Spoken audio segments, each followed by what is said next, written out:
Subscribe कीजिए Adhiraj online zone channel को और बेल आइकन को दबाइए लेटेस्ट वीडियो सबसे पहले देखने के लिए।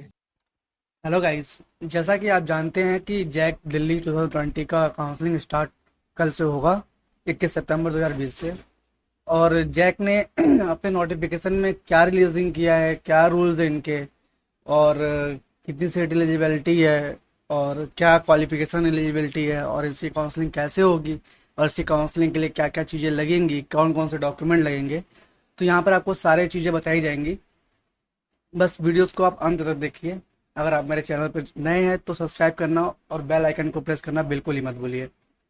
तो दोस्तों, जैक दिल्ली ने एक अपना अभी ब्रोचर रिलीज किया है, जिसमें कि बताया गया है कि 21 सितंबर 2020 से काउंसलिंग इसकी स्टार्ट होगी। और इसकी ऑफिशियल वेबसाइट है jackdelhi.nic.in। तो आज हम बताएंगे इसके बारे में सारी चीज़ें कि कैसे इसकी काउंसलिंग होगी, क्या प्रोसीजर है सारे। तो आइए शुरू करते हैं। तो गाइज, इसमें आप सबसे पहले तो आपको मैं एलिजिबिलिटी बता देता हूँ, एलिजिबिलिटी क्या है और इसके इम्पोर्टेंट डेट्स क्या क्या है। इसकी रजिस्ट्रेशन जो है कि स्टार्ट होंगे कल से, मतलब कि 21 सितंबर 2020 सुबह के 10 बजे से के करीब में स्टार्ट होगा रजिस्ट्रेशन। और इसकी रजिस्ट्रेशन की लास्ट डेट है 9 अक्टूबर 2020। ठीक है गाइज। और इसकी जो पेमेंट फीस है, काउंसलिंग की रजिस्ट्रेशन फीस है, वो आपका 1500 रुपये है। और अगर बैंक अलग से चार्ज आपके कार्ड से अगर एप्लीकेबल होगी तो वो अलग ट्रांजेक्शन चार्ज कटेंगे। हालांकि 1500 रुपये इसका चार्ज है। और 4 कॉलेज इंस्टीट्यूट है जो कि जैक दिल्ली में पार्टिसिपेट कर रहे हैं। पहला है दिल्ली टेक्नोलॉजिकल यूनिवर्सिटी DTU, जिसमें बीटेक के प्रोग्राम होंगे और 4 ईयर के ड्यूरेशन है। और सेकंड इंस्टीट्यूट है Indira Gandhi Delhi technical university for women.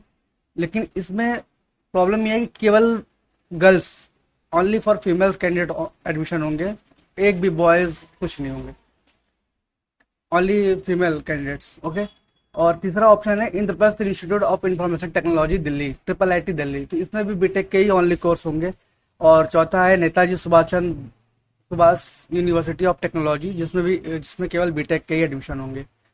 तो इसमें सारे ब्रांच आपको मिल जाएंगे, जैसे हो गया सिविल, हो गया केमिकल, हो गया कंप्यूटर साइंस, हो गया इलेक्ट्रॉनिक एंड इलेक्ट्रॉनिक्स इंजीनियरिंग, हो गया इलेक्ट्रिकल, हो गया इन्वायरमेंटल साइंस, हो गया इंफॉर्मेशन टेक्नोलॉजी, हो गया सॉफ्टवेयर इंजीनियरिंग हो गई। तो बीटेक के सारे इसमें कोर्सेज आपको अवेलेबल हो जाएंगे। तो आइए बात करते हैं तो एलिजिबिलिटी की। तो इसमें एलिजिबिलिटी आपका क्या है, इन्होंने PDF इतना लॉन्ग और लेंदी बना दिया है कि सब कंटेंट ढूंढना पड़ रहा है इसमें। हालांकि मैं आपको बता देता हूँ, वेट करिए थोड़ा। पेज किस पेज पर है? 72 पेज का PDF इन लोगों ने बना रखा है। आ जाओ, प्लेसमेंट।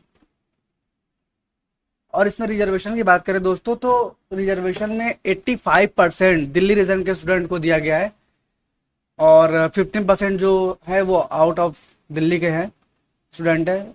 अगर आपका जेई मेंस में अच्छा रैंक है और अगर आप चाहते हो दिल्ली से पढ़ाई करना और DTU के थ्रू करना या फिर नेताजी सुभाष के थ्रू करना चाहते हो, तो आप बेशक इसमें एडमिशन ले सकते हो। इसकी एडमिशन की प्रोसेस होती है जेई मेंस के मेरिट लिस्ट पे। ठीक है गाइस। तो जेई मेंस के मेरिट लिस्ट पे इनकी होती है, इनकी खुद की मेरिट निकालते हैं ये लोग कि मेरे जेई मेंस के जो रैंक है, इतने से इतने रैंक तक के स्टूडेंट मेरे यहाँ मतलब एडमिशन के लिए एलिजिबल होंगे। लेकिन आपको रजिस्ट्रेशन करना जरूरी होगा। देखिए, जैसे इन लोगों ने लिखा हुआ है रीजन में, 85% seats in all the participating institute are earmarked for candidates belonging to Delhi region. और 15% जो है अदर आउटसाइड दिल्ली के स्टूडेंट के लिए है। और इनकी जो मिनिमम एलिजिबिलिटी है क्वालिफाइंग का, 10+2 आपको पास होना है। इंडिया के किसी भी बोर्ड से पास होइए, ICSE board, CBSE board, state board, NIS board, कोई बोर्ड चलेगा जो रजिस्टर्ड हो। और मिनिमम आपको 60% चाहिए ही चाहिए किसी भी सब्जेक्ट में इसमें एडमिशन लेने के लिए।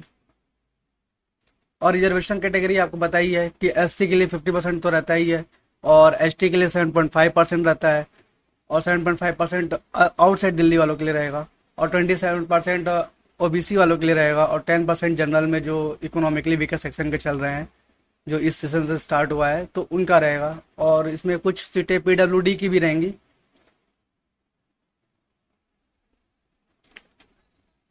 कितना लेंदी कौन बनाता है भाई पीडीएफ। और क्या क्या डॉक्यूमेंट्स लगेंगे मैं आपको बता देता हूँ। सबसे मोस्ट इंपॉर्टेंट, जब आप certificate required for reserve seat eight the time of document verification, जब डॉक्यूमेंट वेरिफिकेशन होता है तो क्या क्या चीजें आपको जरूरत पड़ेंगी मैं आपको बता देता हूँ। इनमें से एक भी चीज मिसिंग नहीं होना चाहिए। पहली चीज तो आपके पास 6 रिसेंट कलर फोटो होने चाहिए, आधार कार्ड होने चाहिए, और जो एप्लीकेशन फॉर्म जेई मेंस का आपने 2020 में भरा था, जिसके मेरिट बेस पे आप एडमिशन लेना चाहते हो, वो एप्लीकेशन फॉर्म होना चाहिए, उसका एडमिट कार्ड होना चाहिए, स्कोर कार्ड होना चाहिए, और जैक दिल्ली का अगर आप रजिस्ट्रेशन कराते हो तो जैक दिल्ली का आपके पास एप्लीकेशन फॉर्म होना चाहिए, रजिस्ट्रेशन फॉर्म होना चाहिए, और पेमेंट स्लिप होनी चाहिए। और उसके बाद आपको 10th के मार्कशीट चाहिए होंगे और 12th के मार्कशीट चाहिए होंगे, और दोनों के सर्टिफिकेट भी चाहिए होंगे। ट्रांसफर सर्टिफिकेट चाहिए होंगे। माइग्रेशन सर्टिफिकेट, ट्रांसफर सर्टिफिकेट एक ही होता है, इनमें से कोई भी एक चलेगा। कैरेक्टर सर्टिफिकेट चाहिए, डोमिसाइल सर्टिफिकेट चाहिए होगा आपको अगर आप दिल्ली के निवासी है तो, अदरवाइज कोई बात नहीं। और general, OBC, EWS, NCL, SC ST, PWD, इसके आपको सर्टिफिकेट चाहिए होंगे।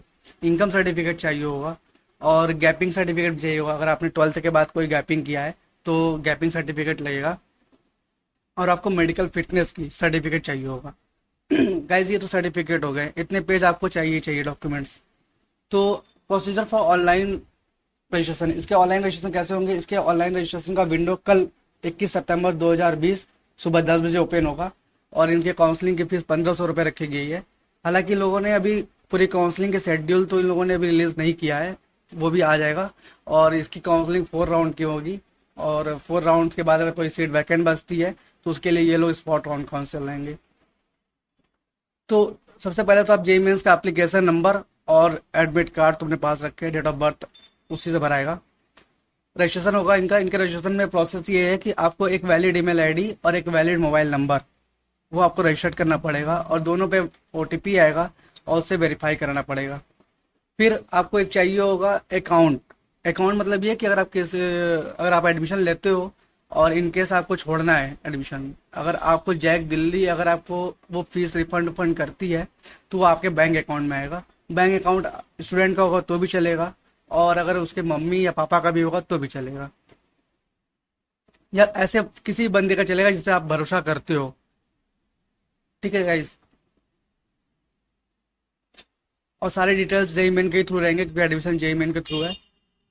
और सारे पेमेंट हो जाने के बाद इनकी चॉइस फिलिंग स्टार्ट होगी। चॉइस फिलिंग में इन लोगों ने एक बेस्ट ऑप्शन ये रखा है कि आप किसी भी राउंड में चॉइस फिलिंग का ऑप्शन आप जो आपने फिल किया है, कॉलेज इंस्टीट्यूट लिस्ट आपने फिल किया है, उसको आप ऊपर नीचे कर सकते हो। दैट मीन्स कि एडिट कर सकते हो आप।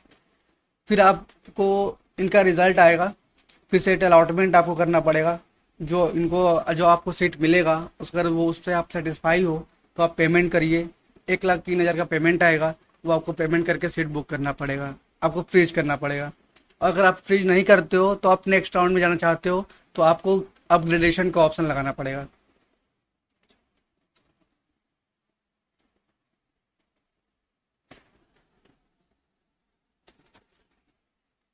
जैक दिल्ली ने इतने बड़े पीडीएफ बना दिए, क्या बताया जाए। खैर कोई बात नहीं। देखिए यहाँ फ्रीजिंग का दिया हुआ है।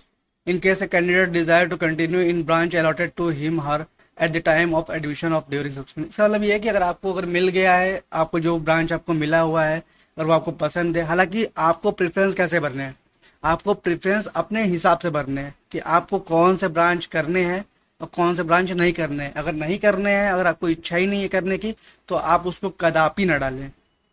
ठीक है गाइज, उसको आप भरिए ही मत। आप वही ब्रांच भरिए जो आपको बस चाहिए। और इन लोगों का जो रिपोर्टिंग सेंटर है वो दिल्ली में ही होगा। डीटीयू या फिर नेताजी सुभाष सेंटर ये बनेंगे। और टोटली कम से कम 1,03,000 का पेमेंट है। अगर आप वो एडमिशन अगर आप नहीं लेते हो, इनकेस अगर बाद में आप छोड़ देते हो तो वो आपको रिफंड हो जाएगा, उसी बैंक अकाउंट में रिफंड होगा जिसका आपने डिटेल्स दिया हुआ है। अगर आपका जेई मेंस में अच्छा रैंक है गाइज, तभी मैं सजेस्ट करूंगा कि आप इसका काउंसलिंग कराएं, अदरवाइज मत ही कराएं अगर आप आउट ऑफ दिल्ली के हैं तो। यहाँ पर टोटल फीस देखिए दिखा रहा है, यहाँ पर यूनिवर्सिटी का नाम है, और इधर फीस है total. First year, second year, third year, fourth year, चारों साल की फीस है। देखिए यहाँ पे लिखा हुआ है ना, 1,03,000 का पेमेंट है इन लोग का। और अगर आप विड्रॉल करते हैं और रिफंड पैसा आपको रिफंड होगा तो उसी अकाउंट में रिफंड होगा। तो आप लोग बैंक अकाउंट थोड़ा सा अच्छे से डालें, देख कर डालें, सही डालें, करेक्ट डालें। और अगर आपके पास कोई भी डॉक्यूमेंट नहीं है रिसेंट का, तो प्लीज़ मैं आप लोग से बोलूँगा कि आप ओबीसी और जनरल ईडब्ल्यूएस और डोमिसाइल सर्टिफिकेट ये सब अपना रिसेंट का बनवा कर रखें। अगर आप हमारे चैनल पर नए हो, और एक मैं आपको चीज़ बताना भूल गया था, इसमें एक अलग कोटा भी चलता है, जैसे स्पोर्ट्स हो गया, केवीपीवाई हो गया, नेशनल टैलेंट स्कॉलरशिप हो गया। अगर आप ये सब भी कोई कोटा लगाते हो तो आपको मिलने के चांसेस ज़्यादा हो जाते हैं। और अगर आप हमारे चैनल पर नए हो तो प्लीज़ सब्सक्राइब करना बिल्कुल ही ना भूलें, लाइक करना तो बिल्कुल ही ना भूलें, क्योंकि लाइक करने से हमें पता चलता है कि हाँ कितने लोग देख रहे हैं, कितने लोग हमारे वीडियोस कंटेंट को पसंद कर रहे हैं।